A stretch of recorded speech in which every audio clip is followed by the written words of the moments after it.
We'll start with the prayers. Om Bhadram Karnebhi Shrunuyama Devaha Bhadram Pashe Makshabhiryachatraha Strirairangai Stuštuvagam Sashtanubihi Vyashema Devahitam Yadayuhu Swastira Indro Vriddashrabaha Swastira Pusha Vishvavedaha Swasti Akshorarishtanemihi Swasti no Brihaspatirdhadato Om Shanti Shanti Shanti. We are studying the Mundaka Upanishad as explained by Swami Vidyaranya in a text which is called as Anubhuti Prakasha. We have done the summary of Mundaka Upanishad first, where I explained to you the entire Upanishad. And then we took for analysis how one teacher, a very, very important Acharya in the tradition, has explained this Upanishad. So that is how we are progressing. We have finished 80 verses out of 100 verses. And these verses are basically dealing with 3 chapters of the Upanishad. 50 verses are for the first chapter, 24 verses for the second chapter, and 26 verses of the third chapter. So we are in the third chapter, section 1, which consists of 75 to 86 mantras. After this, we'll go to the section 2, which is from the 87th to the 100th mantra. What are we dealing with in these verses? We are dealing with topic number 9, the means of knowledge and what is the fruit of this knowledge, the phalam. These are the 2 topics which are left out, topic number 9 and topic number 10. So with this small introduction, I will go straight to the verse where we stopped, and that is 81st verse. This is where we have to begin today. In this verse, there are 2 or 3 important points which are given. The first important point is that at the end of any spiritual study, if you ask, what will I get? In Sanskrit, it is called as moksha. Moksha means freedom. Then the next question you will ask is, freedom from what? The answer to that is freedom from identification that I am this body. In the Vedanta, we say that we are all bound to this body. And how is this connection with the body established? The connection is established through the mind.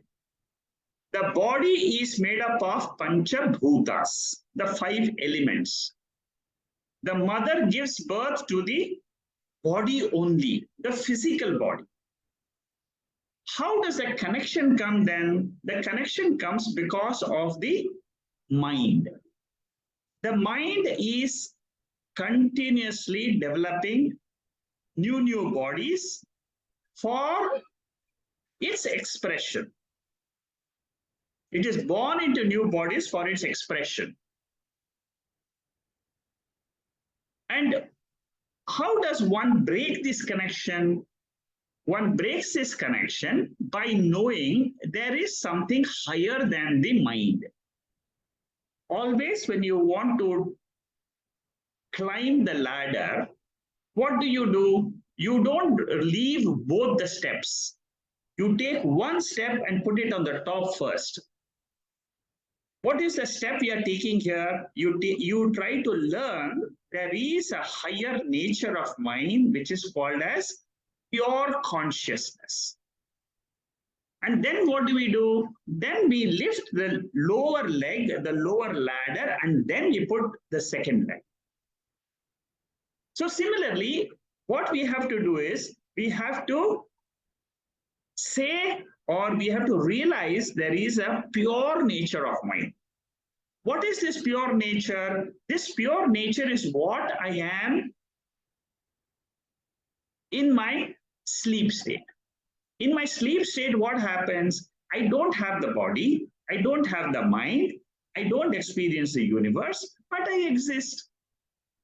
The Upanishads tell me, they teach me this new methodology of realizing the self.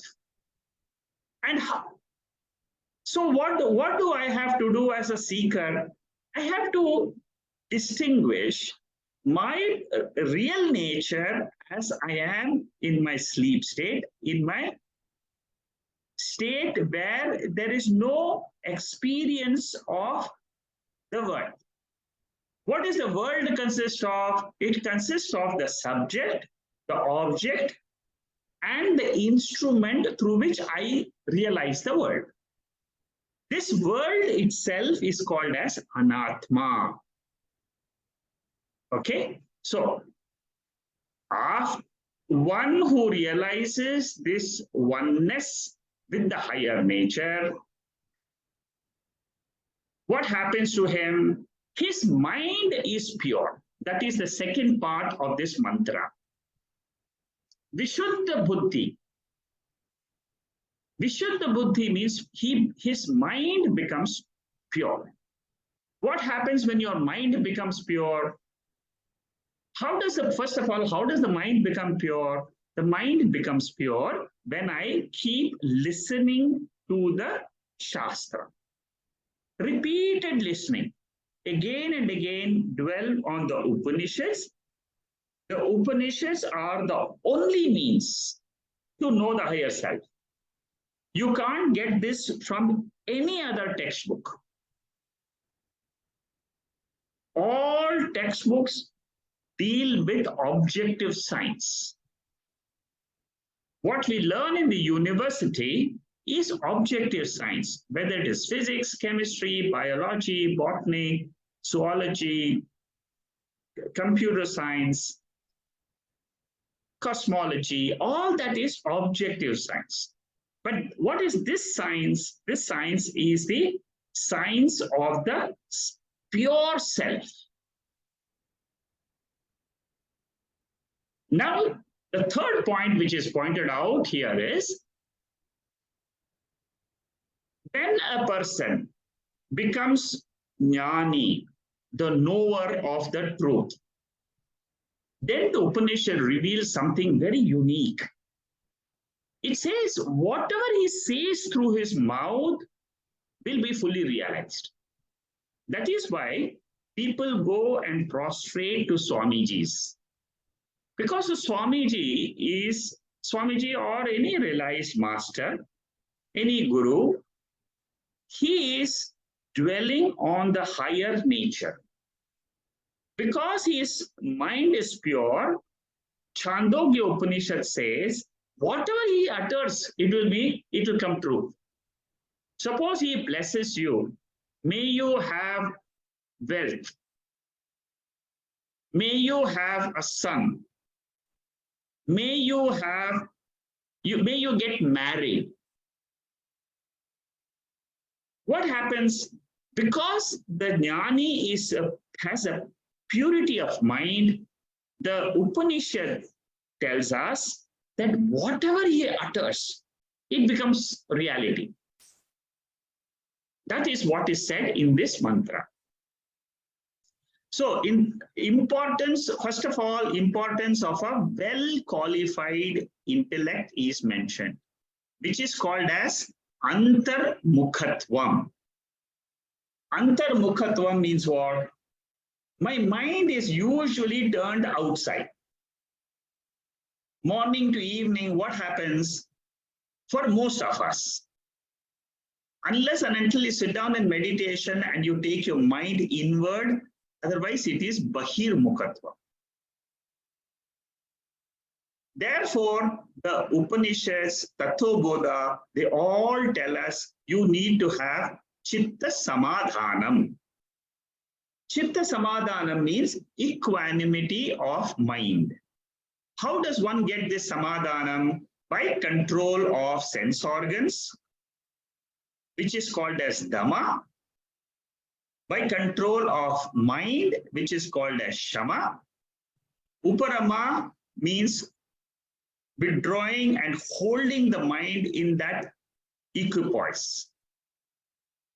Then Titiksha. These are all the qualities mentioned where in Tattvabodha, where in Shamada Shatka Sampatti. Titiksha means what? Forbearance. Suppose there are pinpricks in life. You are able to forbear them. Because life is a mixture of joy and sorrow. There is no person who continuously experiences joy. There is no person who continuously experiences sorrow. In between, there are gaps of joy and sorrow. So, when the sorrow comes, what should I do? I should be prepared. In the sense, preparation means what? I should say to myself, let me forbear. Let me go through this pain. So, well-qualified mind is important for the study of Upanishads. That is the quality which is mentioned in this mantra. Kathopanishads, a very important mantra in Kathopanishad is Pariksha Lokan Karmachitan Brahmano Nirvedam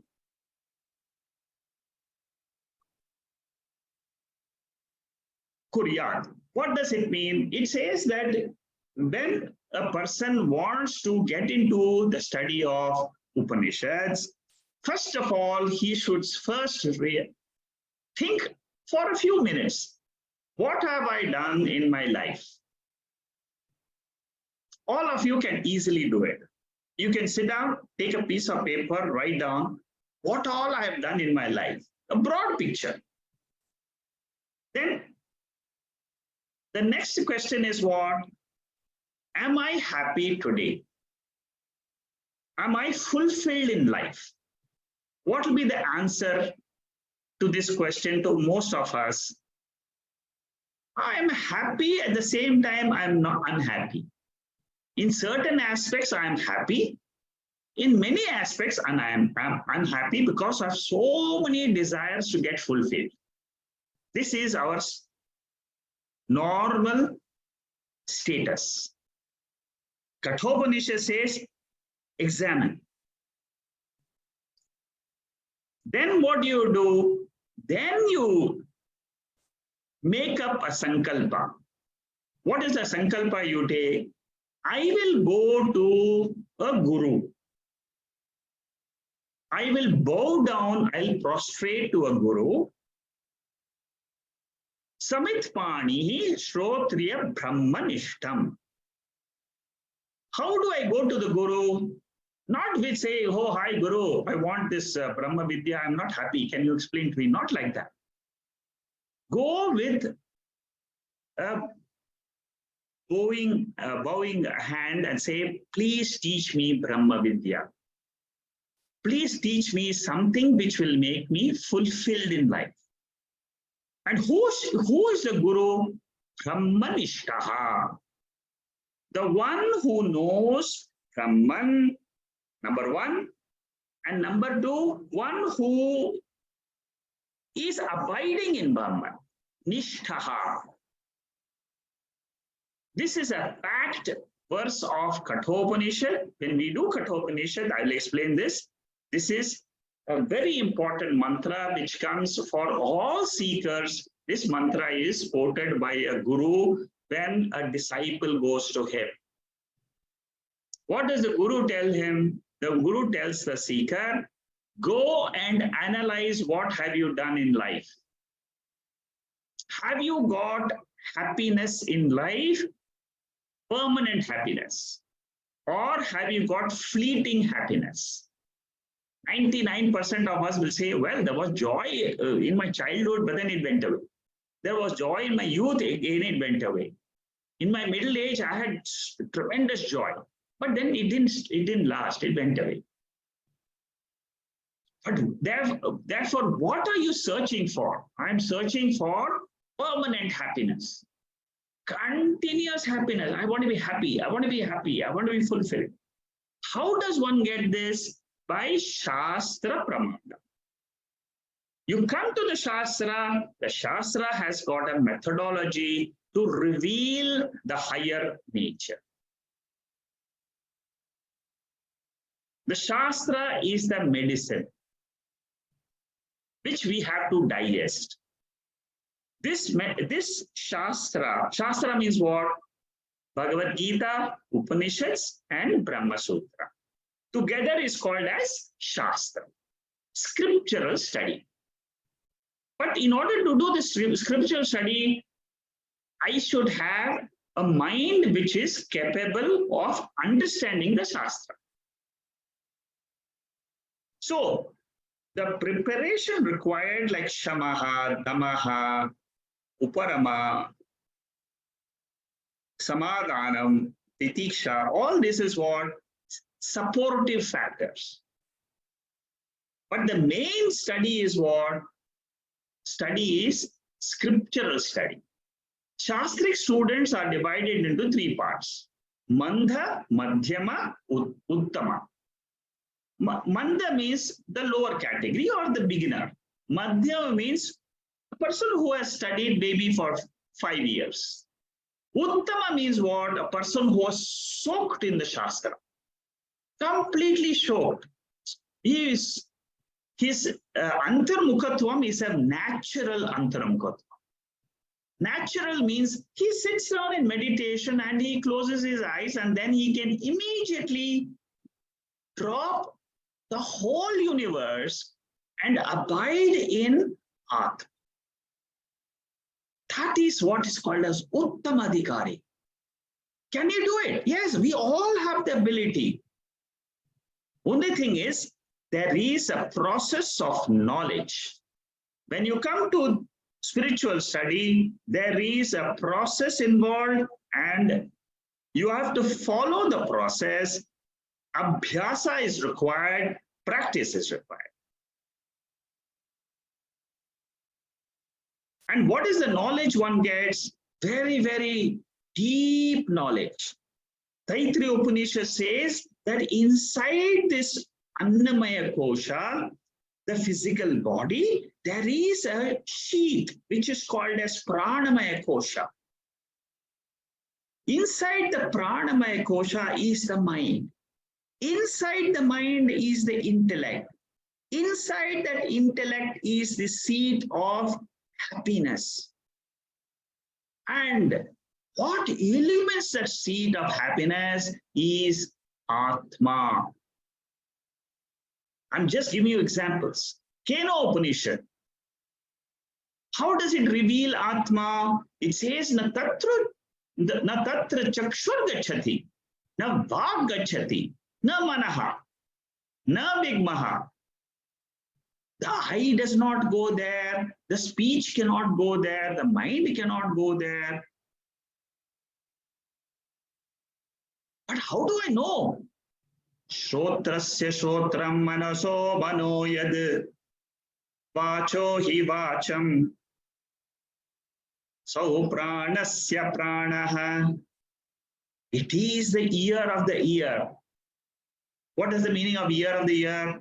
It is the consciousness behind the ear. It is the consciousness behind the mind. It is the consciousness behind the tongue. That consciousness is the life of life. Prana is the life, which we can see. The prana goes away, the life goes away. But there is a life behind the prana that is called as Chaitanya. In Keno Upanishad, the entire first chapter is Mahavakya chapter. We are going to do that Keno Upanishad after we do this Mundaka Upanishad. I plan to take Keno Upanishad. There, a very beautiful question comes. Do you know Brahman? The Guru asked the student. The teacher, the student, if he says he knows Brahman, then it is a wrong answer. Because he's identified with the intellect. When he says, I know Brahman.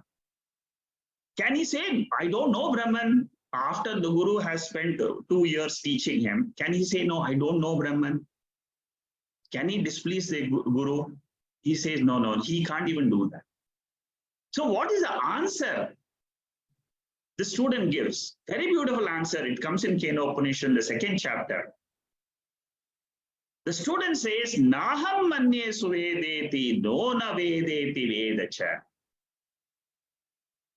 I don't think I know it well. That is the first answer. Then he says, at the same time, I don't think I don't know the Brahman. And then he gives the third part of the answer, which is the real answer. What is the real answer? Among us, those who can comprehend both the known and the unknown, that person comprehends Brahman. See how beautiful the answer the disciple gives. And the student walks away after this, giving this answer. See, a student is so bright. So how do I understand this? Can I put this and experiment my state now and analyze that sleep state? In the waking state, I don't know what is this consciousness. I'm not able to, my mind is not able to picturize. What happens in the sleep state? My mind doesn't know anything. But in that unknown condition of the mind, unmanifest condition of the mind, am I there or not? That I which is there when the mind has gone to sleep is the real I. That is the answer this student is giving. One who amongst us, who comprehends both, I know and I don't know. I know is through the mind. Mind is manifest, I know the world. Knowledge is there. I know, I don't know. What is that? In sleep, I know, I don't know. That consciousness which knows that it doesn't know, that means it knows the mind which doesn't know, that is Brahman. That is the real subject. What is this body I'm seeing? It is a external dress. What is the mind or emotions which I'm feeling? External dress. What is the buddhi which says, I understand, very good, I pick up, I'm able to understand Upanishads very well. That is a dress, external dress called the buddhi, intellect.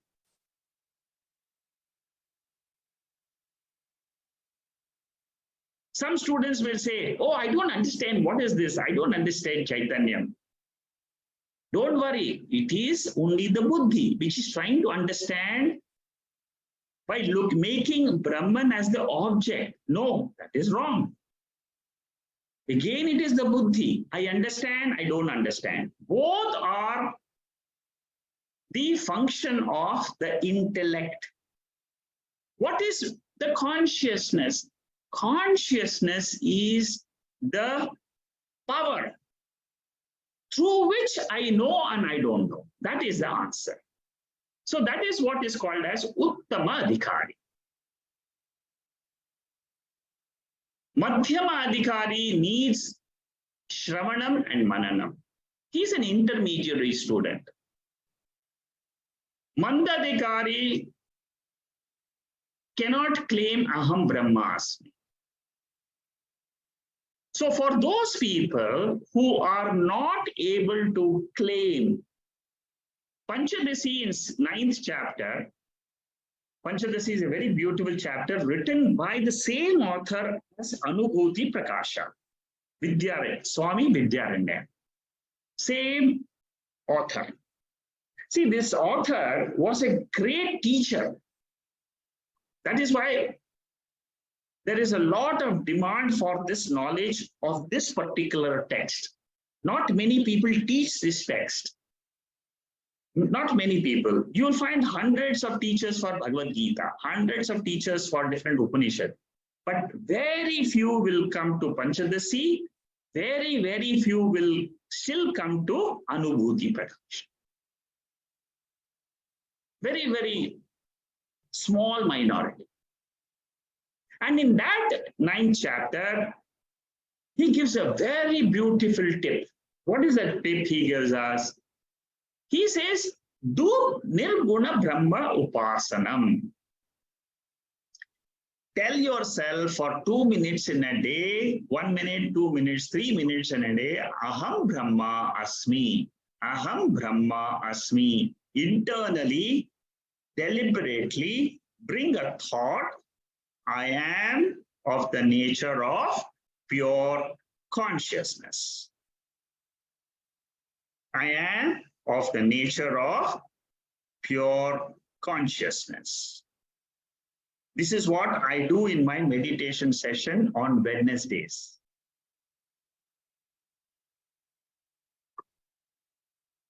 Meditation is a very important portion for many of us because our mind is very difficult to hold on to.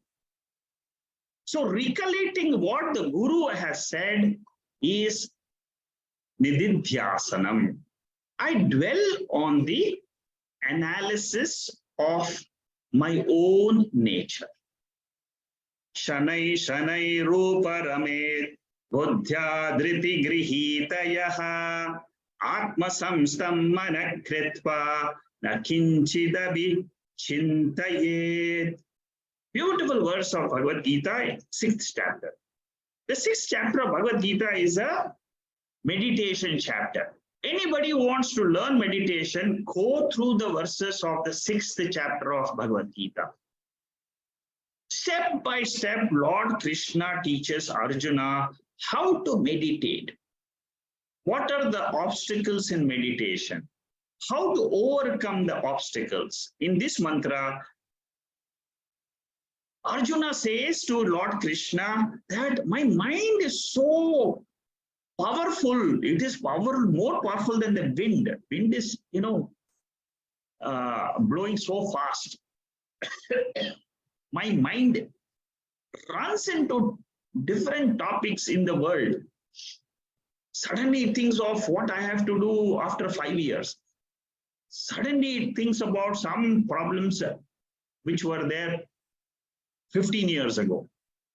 Within a second, how to hold his mind to this Nirguna Tattva? Lord Krishna says, practice. Practice, practice, practice. Whenever the mind goes, bring it back to Atma. Whenever the mind goes astray, let it come back to the focus. Even in our normal day-to-day life, suppose you are very confused on a topic, on a social topic, whether I should quit my job, not quit my job, whether I should take a promotion, whether I should get married, not married, whether I should join a college, not join a college. Whenever such an issue comes, follow this mantra. Shanai Shanai Rupa Ramet. Whenever the mind is going and thinking, bring it back. What will happen then? The mind itself, when it is in the pure condition, suddenly it will give you a decision. This is the right decision. And then what will happen? You will follow that decision because it has come from the subconscious mind. There's a lot of lessons we learn when we learn the Bhagavad Gita, Panchadasi, Anubhuti Prakasha and all that.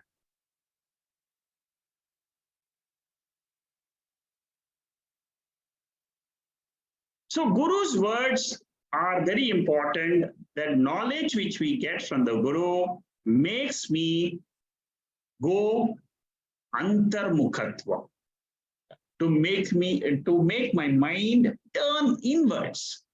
But why do I have to turn my mind inwards? Because in the inward mind only, you realize the pure self.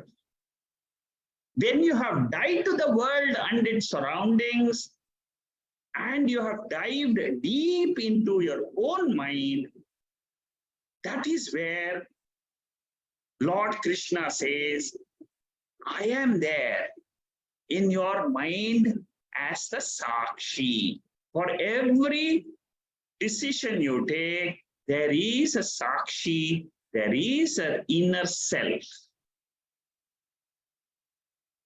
And for learning that self, you have to do nididhyasana.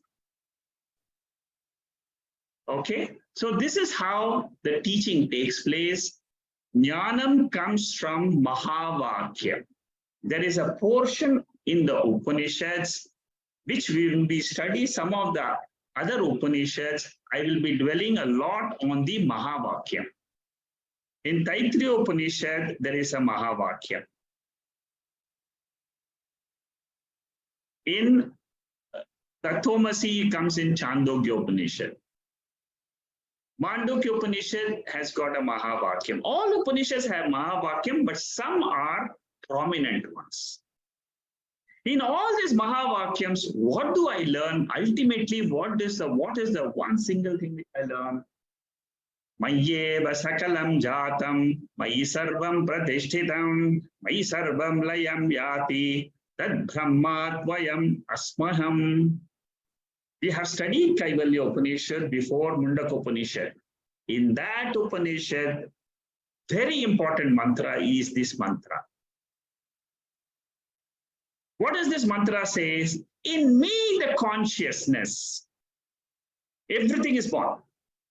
In me, the consciousness, everything exists. In me, consciousness, everything gets dissolved. Meditate on this mantra. You will reach Atma. It is a guarantee. I give it guarantee just to study this one mantra. I am the consciousness. That should be yourself. That is the pure nature of mind. That is what I'm trying all of you to dwell in the waking state. Try to reach that state in which you are there, but the world is not around you. That is the pure state of consciousness. That state is called as the Brahman state. That state all of us can realize. But the only information we don't have is that is the state in which I am right now also.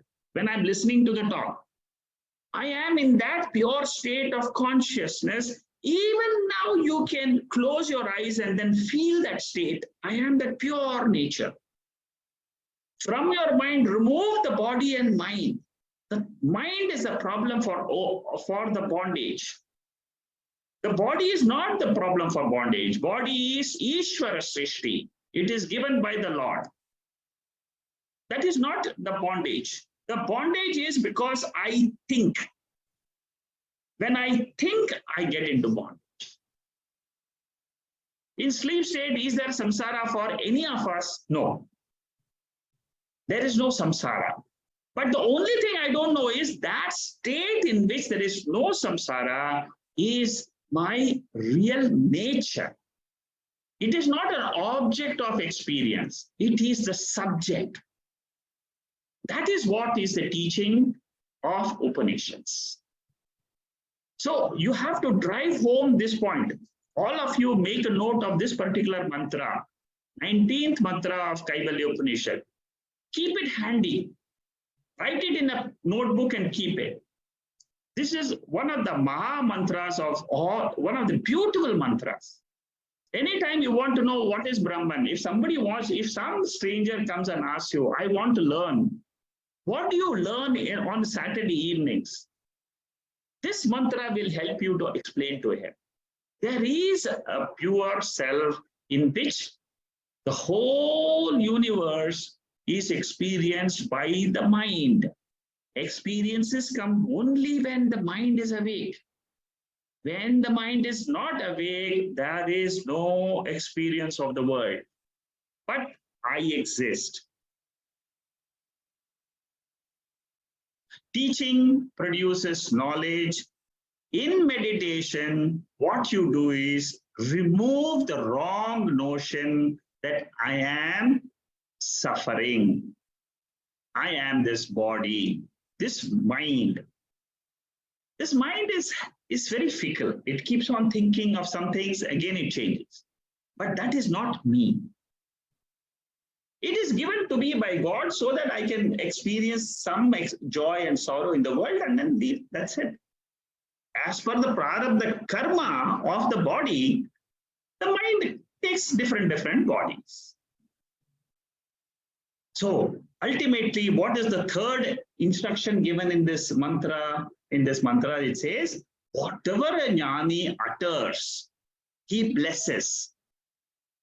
That blessing will work. So people can worship a jnani exactly like worshipping Ishvara in the temples.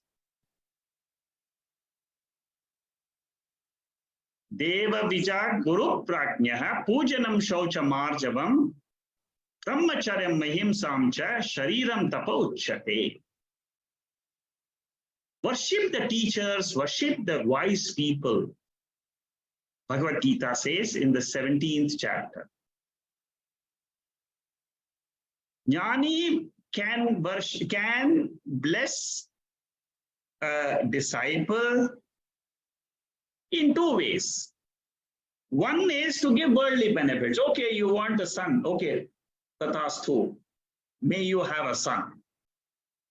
His blessing will become fruitful. What is the second blessing of a jnani? Suppose you say, I don't want any worldly benefit, and you go to a very important Swami, who is realized master, Brahmavid. And what do you tell him? I have no sakama, I don't have any kama, desire of the world. Nishkama. Then what will the Guru do? Very good. You are on the right path. May you get moksha. May you get fulfillment in life. Therefore, worship a jnani.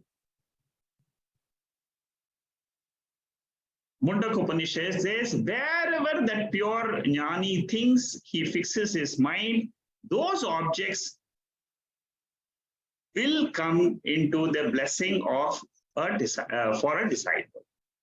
I mean, in Chandogya Upanishad, there's one chapter which gives a lot of details of how, when a pure mind, when mind becomes pure, what happens to that person is given very beautifully in Chandogya Upanishad, and it says that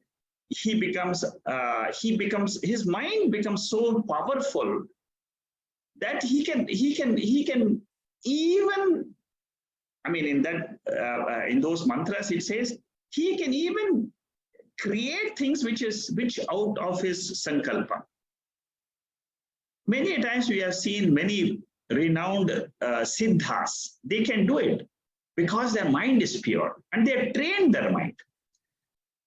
So Atmajnani Vishuddha Buddhi Atmajnanaha. Atmajnani is one who has got a pure mind. Okay, so that is the verse, this 81st verse. It has got 3 parts to it. We have seen all the 3 parts. Now let's go to the 82nd verse. So jnani has got that power. But what should I do? In order to gain that power of that jnana, what should I do? I should render service to the knower of truth. And that is what it says in this mantra. Those people who serve a jnani, they will get the result of their karma. When you serve a jnani, what happens? Ultimately, he will lead you to that pure state which you are seeking. That is what is said in this mantra. Because you see, many times when somebody joins ashramas, in the ashramas, it's a 2 years or 3 years course. So in the ashrama, most of the students, when they go, they will serve.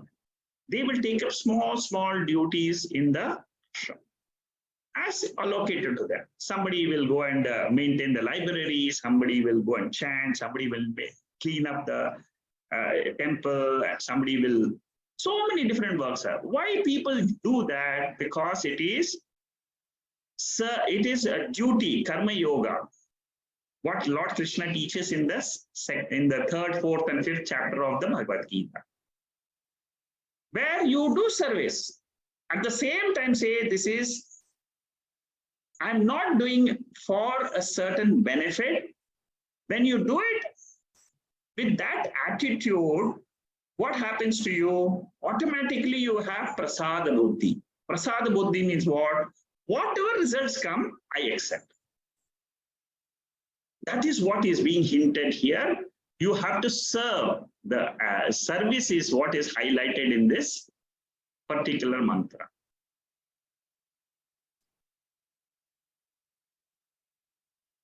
So earlier I have said that you go and you can get 2 types of benefits, so either worldly benefit or the benefit of moksha. That mantra which I told you from Kathopanishad, the very similar mantra comes in 4th chapter of Bhagavad Gita. That viddhi pranipatena pariprashnena sevaya upadeshanti te jnanam jnaninas tattvadarshinaha. Here it says, go and prostrate to a jnani. First prostrate, then serve him, and then you can ask the question what you want. In Prashna Upanishad, this happens very well. In Chandogya Upanishad also, it happens. There is in Prashna Upanishad, the Guru first says, come and serve. Serve in the ashram for 1 year. Don't ask questions. The 6 disciples, students, they go to a Guru. What does the Guru say? Do service for 1 year. Don't ask any question for 1 year. Because the mind is rajasic. When the mind is calm, when the Guru teaches the student, then what happens? The student can pick up that knowledge very well. That is what is the meaning in Tadviddhi Pranipatena Pariprashnena. Pariprashna means what? Asking questions, asking doubts. On the very first day, don't say, I have this doubt, I have this doubt, I have this doubt, I have this doubt. Wait. You will have lots of doubts when you start with Tattvabodha. Many a times, all these questions will be answered by the text itself. Bhagavad Gita, 18 chapters, all questions of the seekers. Arjuna himself asked the question, and then Lord Krishna teaches. Again, he asks the question, again, he teaches. So 18 chapters, the moment you do it, what happens? The questions which you had in the first chapter, second chapter, all that get answered beautifully. So when you learn the scripture, when you do scriptural study, if there are doubts, don't worry. These doubts will get clarified, if not today, sometime in the future. When your mind is ready and it is listening to the scriptures, especially the Mahavakya portion. So Mahavakya portion is the ultimate study which all of you must do. Not today, but it will come. You see, when we do the Upanishad, the Mahavakya portion will come. I will take it up at a very big length. Then you will understand the meaning of Mahavakya. is a central message of the entire spiritual study. And what is that message? Tattvamasi. You are that consciousness which doesn't have death. That is what is said in Mundaka Upanishad. Consciousness is deathless. It is birthless, imperishable, Aksharam Brahma. Okay?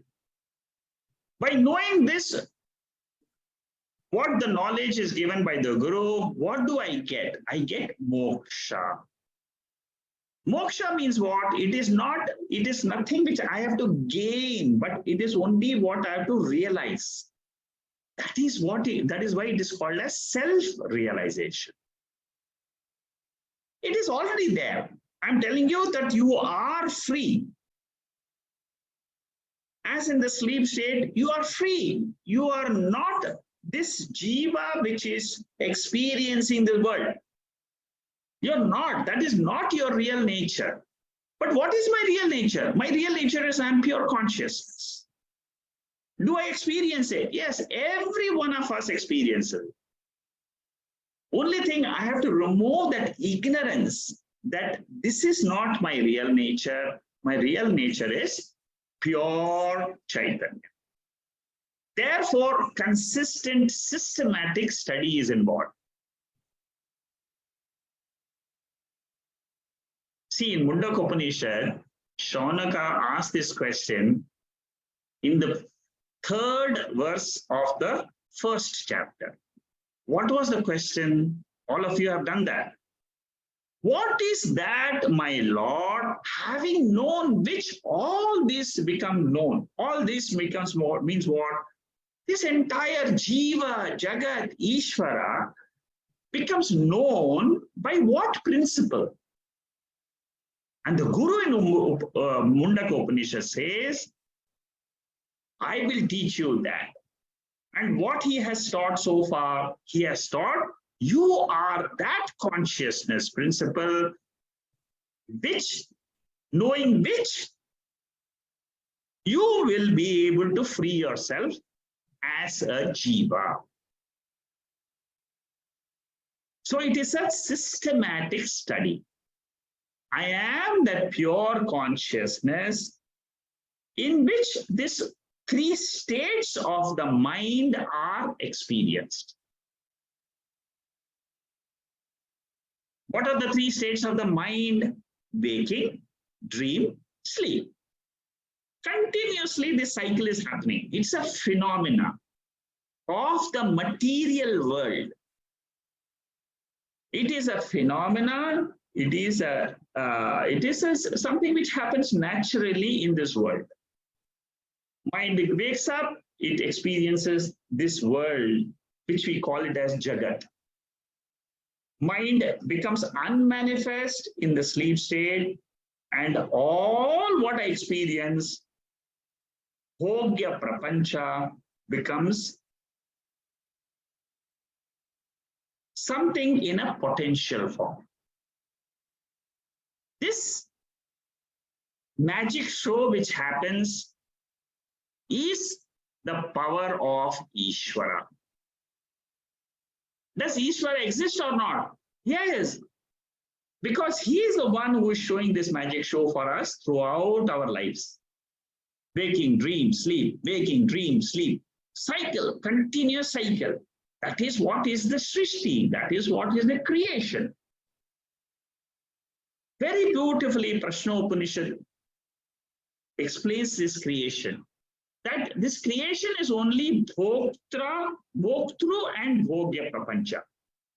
There is an experiencer of the world and there is an experienced objects of the world. That is all is creation.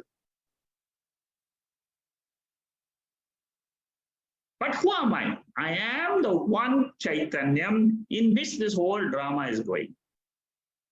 Knowing this Chaitanyam, I know everything in creation. If I know waking, dream, and sleep is happening in Chaitanyam, There is nothing else to know in this world.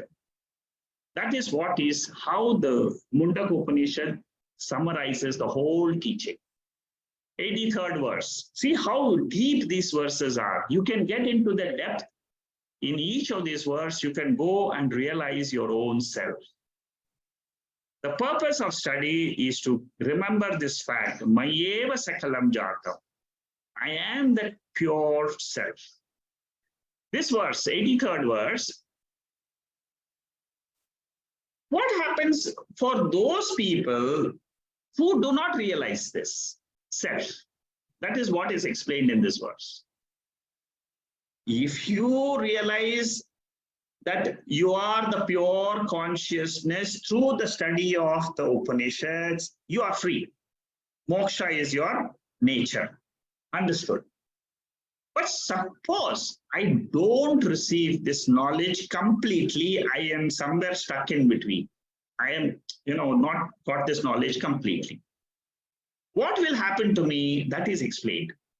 So a person who is ajnani has got desires in his mind. These desires create tendencies in the mind.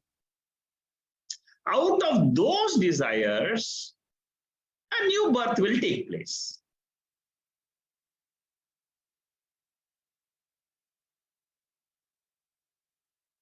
But this is the status of ajnani.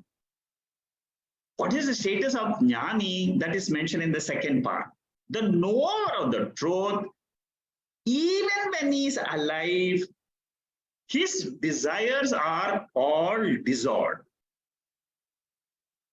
Because he knows the truth. In the truth, there is no desirer and there is no desired object. It is Advaitam principle. Non-dual principle is my nature. If I know that nature, what will I desire in this world? Nothing. I'm always blissful. I do my duty, continue my duty. That is what is the nature of a Jivan Mukta. In Mundaka Upanishad, in the 3rd chapter, this is the verse Vidyaranya is quoting. Here in this verse, the Upanishad says, by brooding over an object, a desire is born. When a desire is born, there is an action, karma, which is done to fulfill the desire.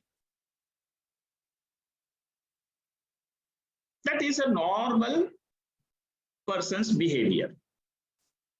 But a person who has studied the Upanishads, what will he realize? He will realize that longingness which is there in the mind has disappeared. It is no longer a longing. Earlier, before the study, I wanted this, I wanted this, I wanted this, I wanted this for fulfillment. So before the study, you have a lot of desires of the world. After the study of Upanishads, your desires will come down. They will not 100% vanish because the body is still there. Some small desires will still be there. Whatever desires you are there, it will be fulfilled. Even if it is not fulfilled, you will not bother. That is what is the essence of this mantra of the 83rd mantra. So materialistic benefits, spiritual desires, these are all the 2 types of desires which we have. And when you serve the society, you are doing a duty. Serving the society will give me chitta shuddhi. Many people, they do social activities, they do voluntary work. All is not for gaining something, but it is purely for some people, they teach yoga. Some people, it is not for earning money. It is to make the mind pure. When I do some service, when I help somebody, you see, what happens is some people are emotionally, they want somebody to share their pain. Even when you listen to such people, you are doing a service. Pancha Mahayajna. It is described in the 4th chapter of Bhagavad Gita. Pancha Mahayajna, social service, service to the living beings, service to the bhutas, devatas, yajnas. Ultimately, what happens? Desires are fulfilled. It can be spiritual desires, it can be material desires. But what is the fruit depends on? The fruit depends on the motive behind which you do the actions. If the motive is for chitta shuddhi, suppose you keep doing, you go to a temple and say, oh Lord, I want to have a guru who can teach me who I am. You will get a guru. I want jnanam. You'll get jnana. How do you all come into these classes? Because there is a desire to know something which I don't know. I have ignorance about my real nature. All of you have contemplated on that, and therefore you are here. And when you study the Upanishad, automatically you get the chitta shuddhi and you get moksha. Sandhya Vandanam. It says very clearly that I need spiritual knowledge. I am doing Sandhya Vandanam for spiritual knowledge. What will this knowledge give me? That Savitur, that energy, that Devata, which is behind the Surya, that will bless me. Bless my intellect. When the Surya Devata blesses my intellect, what happens? My mind becomes very clear. You chant Om Tat Savitur Varenyam Bhargo Devasya Dhimahi Dhiyo Yo Na Prachodya. Chant 100 times, chant 10 times a day, chant 5 times a day. It will help you in the Chitta Shuddhi. So these are the benefits. As you have the motive, you get the benefit. Even in the deathbed, you chant Om. At that chapter 8 of the Bhagavad Gita, it says, chant Om at the time when you are not well. Om is the first name of God. First name. Chant Om. Many people come and ask me, what should I want to help somebody who's in the deathbed. What should they chant? I say chant Om.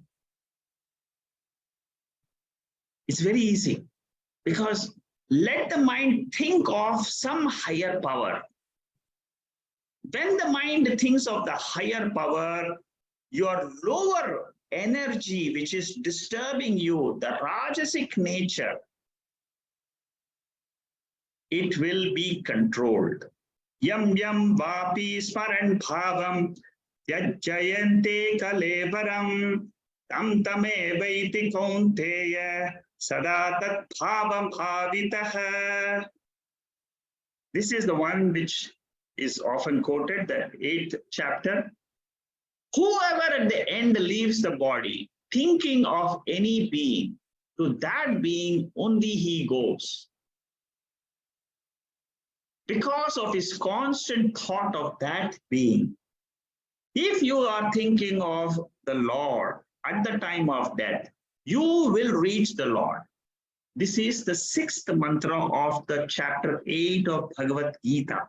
It is the pramanam to chant Om, the Lord's name. Then you are leaving this body. Very powerful mantra. Pramanam, this is the source. Saturated with the thoughts, what happens to him? He's born. There is some more mantras here, which will explain to us what happens to that person who chants Om, what happens, even if he doesn't realize, the pure state while living, he will realize, he will get a new birth where he will start with a fresh mind. So for those who have moksha as a target, brahmacharya ashrama for 25 years, grihastha ashrama for 25 years, vanaprastha ashrama for 25 years, sannyasa ashrama for 25 years, that is what is recommended. Then slowly you will be reducing your desires in this world. And you will be able to gain the highest what this world can give. What can this world give? Ultimately, it can give material, it can give us money. It can give us artha. It can give us objects of pleasure. Kama. You can keep on doing your duties, dharma, artha, kama. Is this the only three goals of life? If you ask, the Veda says these three are the stepping stones. But what is the real purpose of life? Moksha. This same universe we can use to free from ourselves from the notion that I am the mind, I am the body. 55th mantra of Bhagavad Gita says, Prajahati yada kaman sarvan partha manogatan atman yevatmana tushtaha stita prajnascha docchate. These are the mantras which are connected with this particular verse of Anubhuti Prakasha. That's why I put it together so that you can find the relationships. What does Lord Krishna say in this mantra? He says, a person who has left all his desires and is soaked in the knowledge of the self, which is the pure consciousness, he is the one who is said to be a jnani. A person who's fulfilling the desires in this world is a ajnani. A person who is dwelling on the Atma, his real nature, is a jnani. Lord Krishna clearly says this in the second chapter itself. This portion from 55 to 72, this whole portion is a very beautiful section of the Bhagavad Gita. It tells you a step by step how a man falls down from his pure spiritual nature into this jivatva. And then he suffers in the world because of wrong attitude in life. I am a jiva. I am a grihastha. You are playing the role of grihastha. You are not grihastha. That is what is the transformation. I am playing the role of vanaprastha. I am not the vanaprastha. I am the pure Chaitanya. That is the teaching.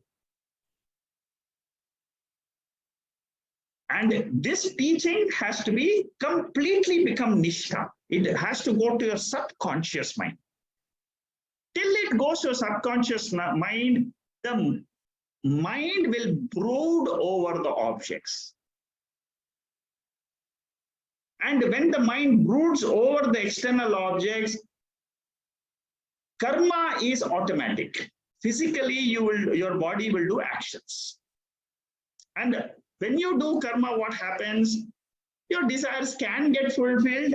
Sometimes it may not get fulfilled. Okay.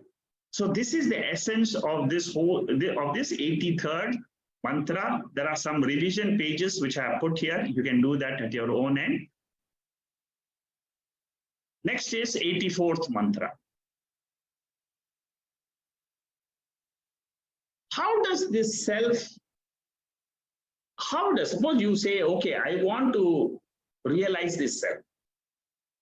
Can you tell me what are the means? Or is there some power which blesses me in this whole spiritual journey.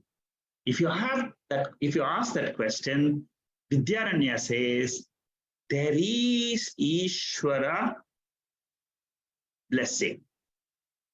All of us who are walking on the spiritual path, without the blessing of Ishvara, we will not be doing this study. We are in this study only because there is some punyam which I have done. I can't see the punyam because punyam is adrishtam. There is some good work I have done. You may be a Chinese, you can be any from any part, any nature, but suddenly you're learning Gita. Why? Because some punyam, some blessing is there. Because human beings are the same. You have a mind, other people also have a mind. The mind is created by the Lord. As per the Karana Sharira. The self is not attained by abundant study, nor by hearing. It is attained by one whom the God blesses. See, some people may get a wrong thought. When they hear this verse, they say, oh, by study you cannot get it. But don't go overboard. This is in order to emphasize that there is an external factor. Vidyaranya says that study is not so important. There is also, what he wants to say is, there are two means.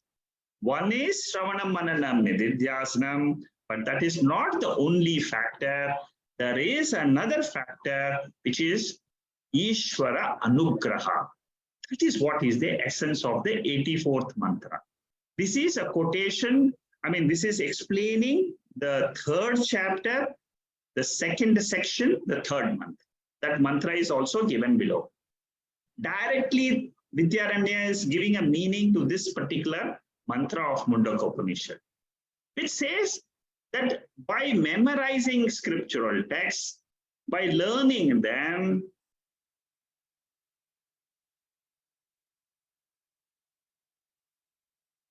they are only stepping stones. Ultimately, what you do, when you do these things, you get a punyam. That punyam is called as Ishvara Anugraha. How does one get a teacher? Only because of Ishvara Anugraha. How does one get a teacher, especially for this Brahma Vidya? Very, very difficult to get teachers. Who will come and tell me this is, take my hand. Slowly, slowly, he will take step by step. He will teach Tattva Bodha. He will teach Bhagavad Gita. 18 chapters, 701 verses are there. Then the Upanishads, then Brahma Sutra. How much patience that teacher should have? It is all because of some external blessing of the creator. The one who has created this body and this universe, he is the one who is blessing. That is what is the essence of this verse. And it is the same thing is explained in 3 verses. 84, 85, 86. Emphasizes Ishvara Anugraha in spiritual journey. We need 2 wings to fly to the palace of moksha. The first wing is use of free will and effort. Use my free will. God has given free will to all of us. Should I study physics or should I do a Veda study? Physics is important. Computer science is important. Veda never says that is irrelevant. Veda says you do that. Make a living. But at the same time, don't make it as the ultimate goal of life. When you have time, come and study the Veda. Slowly you study 1 hour. People are studying with me for last 8, 10 years now. 10 years continuously they're listening. 10 years, 8 years. What motivates them? It is Ishvara Anugraha. Uddharetatmanatmanam atmanam avasadayet atmaivayatmana bandhuho atmaivarupuratmanaha. Bhagavad Gita, 6th chapter. Lord Krishna says, Uddharetatmanatmanam. Let a man lift by himself by his own self-effort. Let me make up my mind. I will, in this 2023, I will take up 2 Upanishads. Mundak Upanishad, Kena Upanishad. I'll become a master at it. Go deep into it. Whenever you have time, study these 2 Upanishads. Study. Let this be your goal. It is a spiritual goal. I want to earn money. I want to build a house. That is another material goal. So he says, Lord Krishna says, make that. Let your mind become strong. Self alone is the friend of oneself. Here the self means the mind. The mind is the friend of oneself. The mind itself is the enemy of oneself. Because of tamas, you say, no, I don't want to study. I don't want to get up early in the morning. I don't want to do this. These are all tamasic nature. You have to win over tamas and come to sattvic mind. There are many Vedic chantings. Pick up 1 or 2 chantings which you can practice. Small steps you take, anugraha will come automatically. Kathopanishad also has a similar, this mantra, very similar meaning is given there. What does it say? The Kathopanishad says, most of the people, they won't be able to hear about the Vedas also. Out of many people, it is difficult to find a good teacher also. Because many people get confused.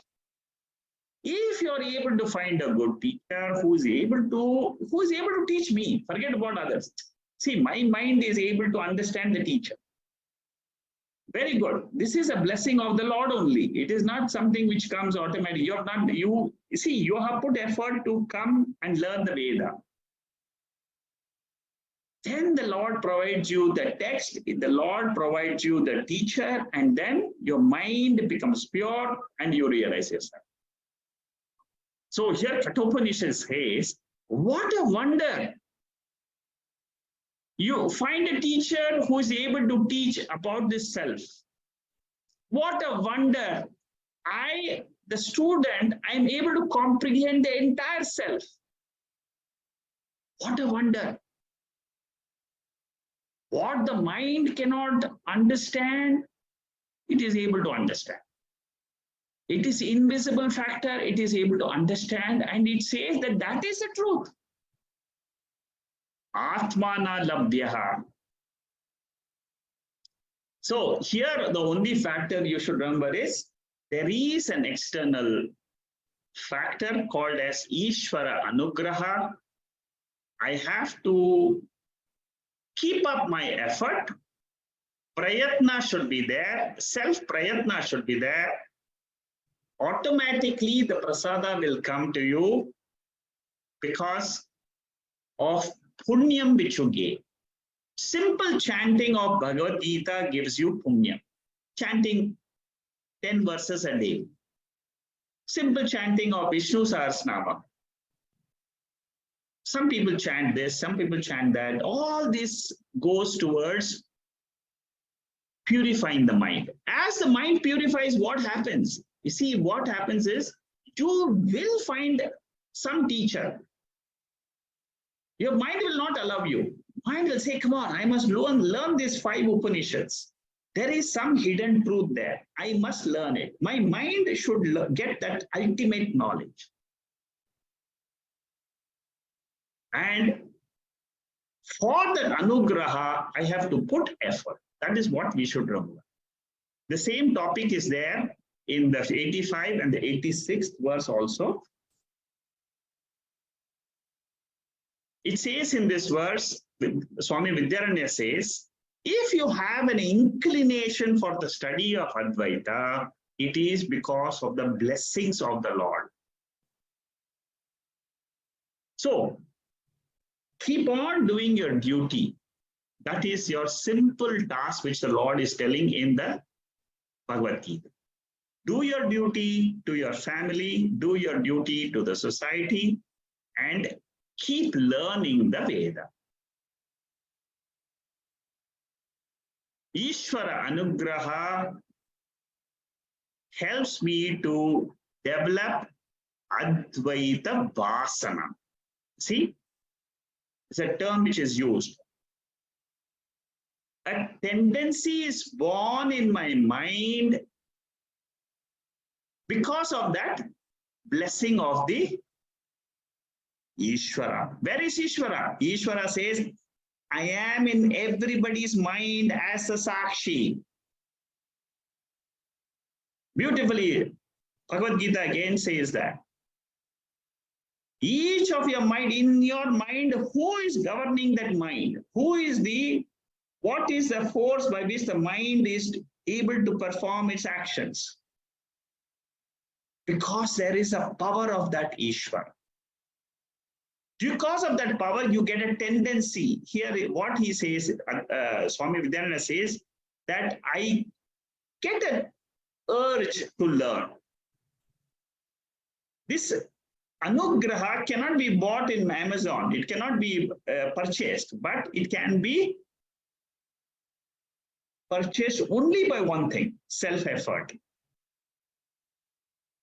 Nitya Naimittika Karma is the purchasing power for Ishvara Anugraha.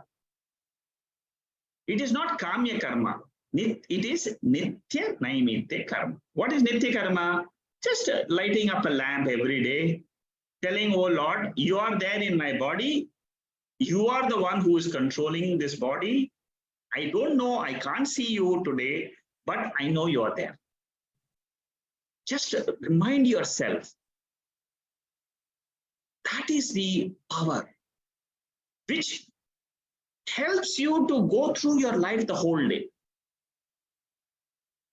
That is, you are only doing the small lighting of a lamp, but it has a tremendous effect. You get Kamya Karma also. You get what you need in life. Anashita karma phalam karyam karma karoti yaha sasannyasi cha yogi cha naniraknirna chakriyaha. So those who perform their duty without depending on the fruits of action, 6th chapter, Bhagavad Gita, 1st verse. They are the people who are called as sannyasis. Sannyasi doesn't mean that you have to wear an orange robe. Mental sannyas. In the mind, you say that I am doing this nishkama karma.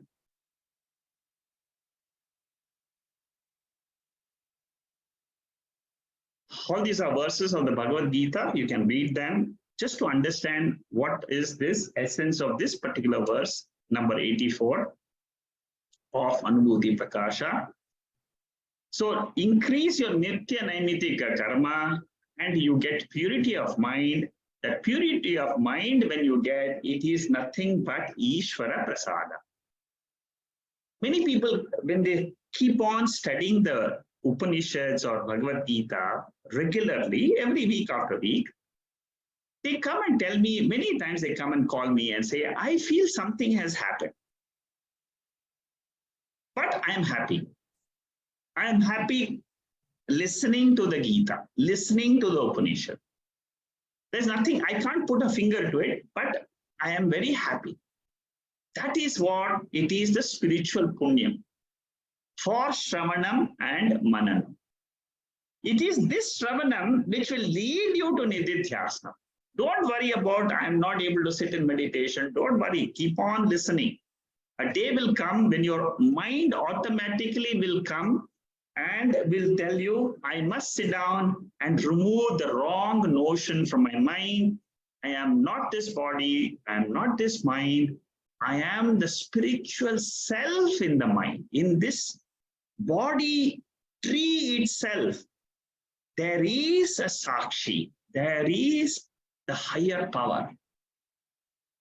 I will hold on to that power. Hold on to that power. Chant Om. Hold on to that power. One day you will say, I am that pure self. When that happens to you, you are free. We are going to talk about it from 90th verse onwards to 100th verse. Videha Mukti. How does that happen? We'll see. 86th mantra, I told you, is also a continuation on the same topic. The one who receives these blessings of the Lord, to him the Lord reveals his nature, the nature of reality, which is called as consciousness and which is called as bliss.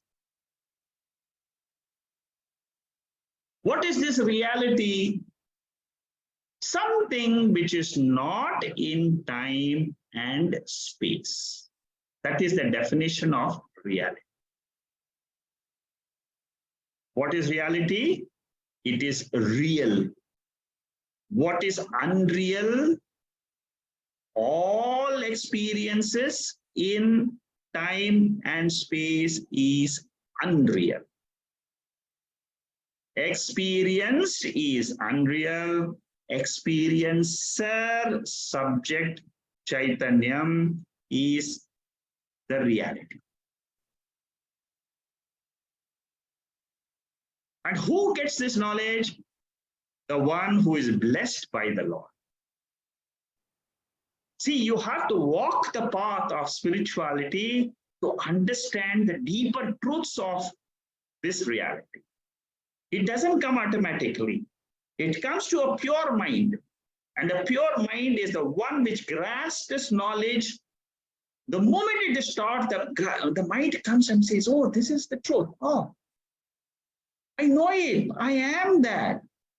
But I didn't know that this is what Bhagavad Gita was supposed to teach me.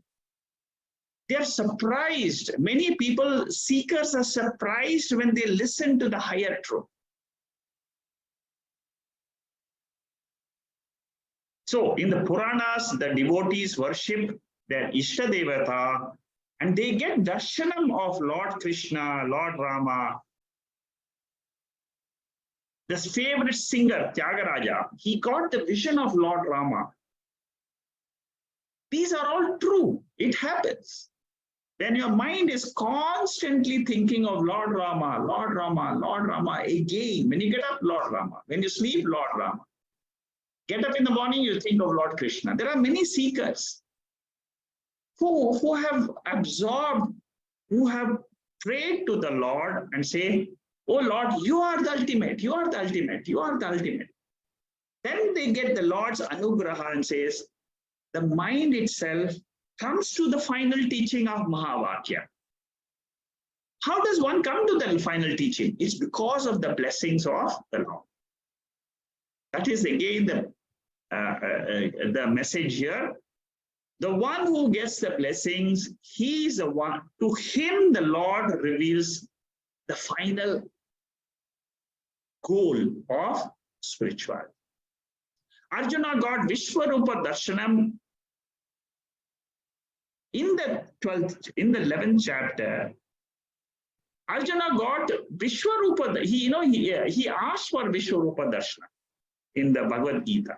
He said, oh Lord, in the 10th chapter, you have told me this glory is yours, this glory is yours, this is your vibhuti.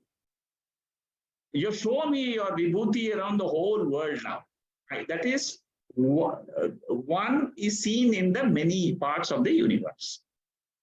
In the 11th chapter of the Bhagavad Gita, is Lord Krishna says, no, I don't want one in many, I want many in one. In you, I want to see everything. Then the Lord says, for this, you need to have a spiritual eye, Divya Chakshuhu. I'm just reminding those people who have done the Bhagavad Gita. At the end of the darshanam, the Lord Krishna shows him, Kalaha is my nature. Time, the time principle is me. In time, people are born, in time, people die. Now you see both. But Arjuna got fear when he saw death. He says, no, no, no, no, stop this whole movie. I don't want to see this again. Show me your nice Swarupam again. No, sure. I want to see your beautiful Devata Swarup. And then finally, in the 13th chapter, Lord Krishna teaches him Brahma Vidya. 13th, 14th, 15th of the Bhagavad Gita is all Brahma Vidya, which we are learning in the Mundaka Upanishad. It is the same thing which is taught in Bhagavad Gita. In Taitra Upanishad, Satyam Jnanam Anantam Brahma is taught.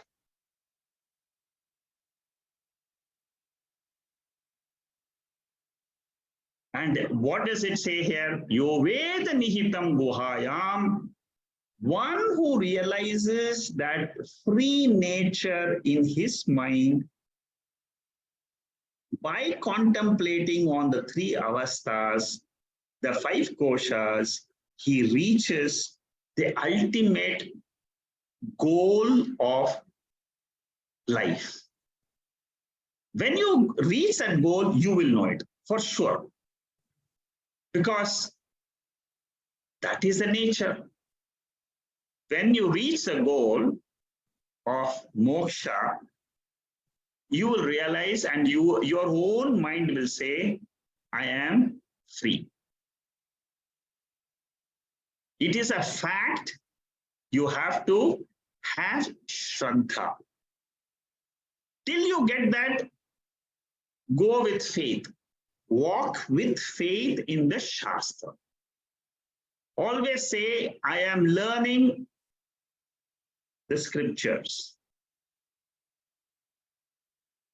With full faith that something which my eyes cannot see, my mind cannot know, I will know.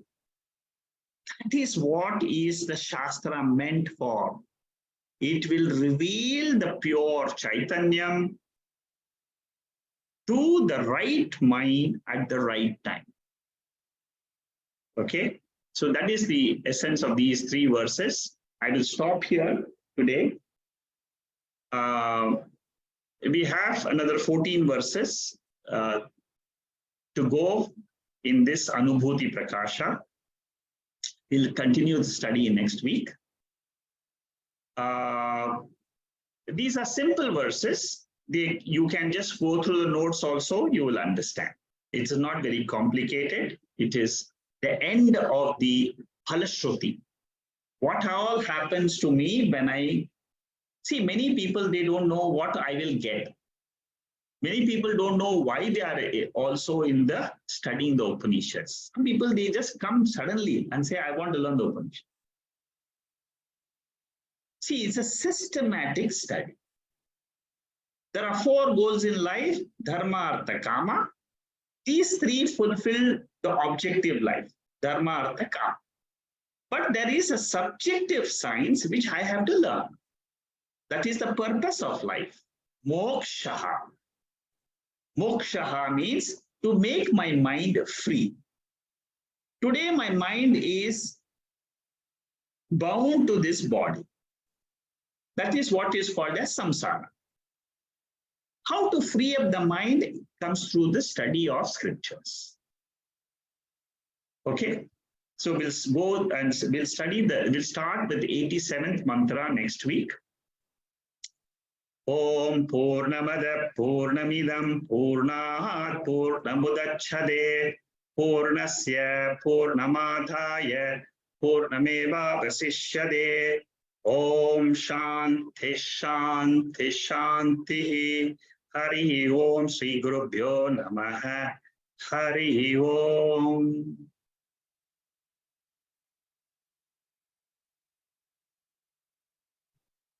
I wish all the people who are celebrating New Year, whether it is Pongal or whether it is New Year, different people celebrate. I wish you all a very happy New Year. In case you have any questions, you can post them now in the chat, or Shanmugam will unmute all of you. You can ask the questions directly.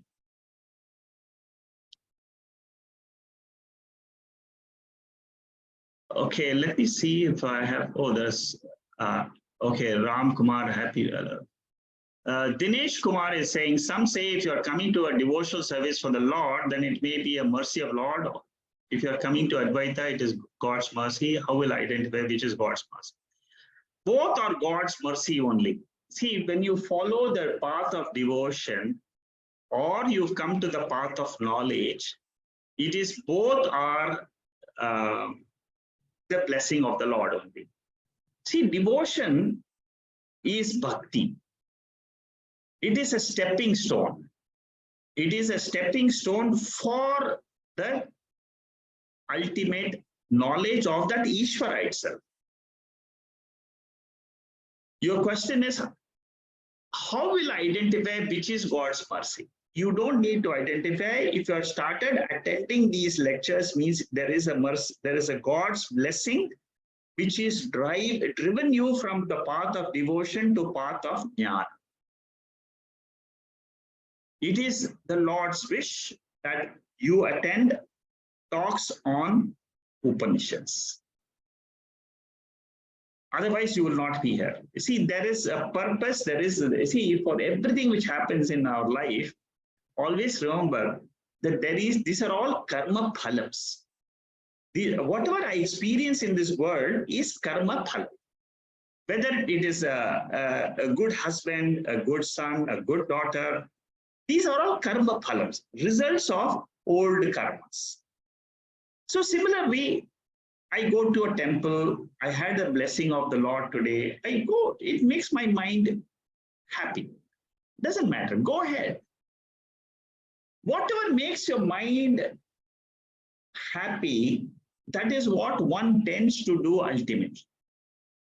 Yeah, I hope I have answered your question. Okay, is there any other question which you would like to ask?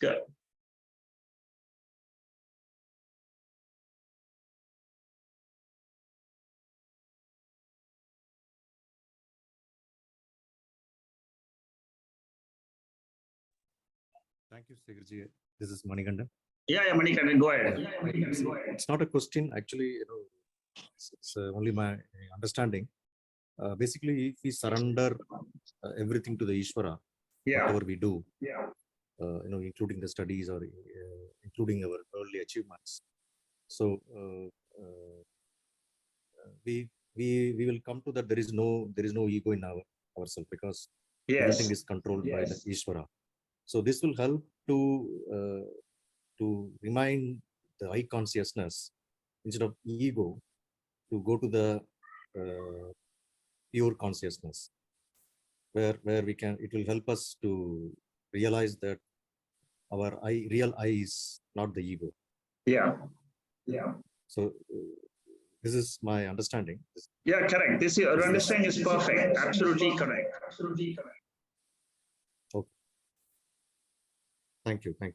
Thank you. So what Muralidharan is saying is that initially, yes, I pray to the Lord. When I pray to the Lord, that ego factor is always there. This ego in us, the moment I drop this ego, that's what Manikandan has very rightly said. When you drop that ego, I am responsible for everything in this life. It is my own self-effort, which I'm experiencing all the good things in life only because of my self-effort. I did this, therefore I'm enjoying. That is a wrong attitude. The surrender which Manikandan said very correctly, it is not the I. What have you created in this world? Nothing. The body is given to us, the mind is given to us. The mind is working as per the law of karma. Where is that I which is got to which you have to pamper and say that it's I which has done? Nothing is I, nothing is mine in this world. Everything is belongs to that Lord only. I don't see the Lord, but the whole experienced world is nothing but a prasada. Learn to see the world as a bhogya prapancha. Bhogyam, it is an object for the senses. The senses and the mind are the bhokta. Bhokta means it is the enjoyer. Enjoyer and enjoying objects. Interaction is going on. Who am I? I am the Sakshi. That is the teaching which the Bhagavad Gita is teaching. So in this equation, in this frame of mind, where is that I coming from?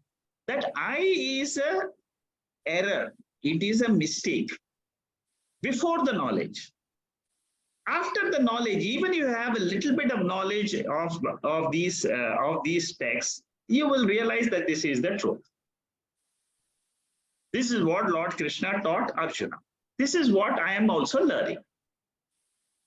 So drop the I, that ego in you. Automatically, you are in the lap of the Lord. Automatically. There is no other factor in this body-mind complex. In this body-mind complex, there are only two things. One is the Sakshi, which is the Lord, which is the nature of the Lord, which is the real I. The second I is the ego I, Ahamkara I, which keeps on saying, I did this, I'm enjoying, I did this, I'm enjoying, I did this, I'm enjoying, this is my house, this is my world. It is true to an extent. It's not that it's not completely wrong, because that I is also a part of the world, which is saying all this. It is Kshetram. It is experienced world. The ego is a part of the experienced world. But there is a second factor. Don't forget it. That is what I get from the scriptures. There is nothing else which can teach me this except the scriptures. Any other questions?